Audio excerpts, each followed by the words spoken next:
Сәлем барлықтарыңызға. Сіздермен Арайдың асханасы.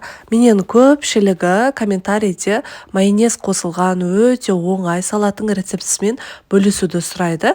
Дәл осы рецепті сіздер міндетті түрде жасап көріңіздер. Алдымен ыдысымызға тауықтың төс етін пісіріп саламыз. Оның үстіне жұмыртқамызды пісіріп, ұзыннан турап онта саламыз.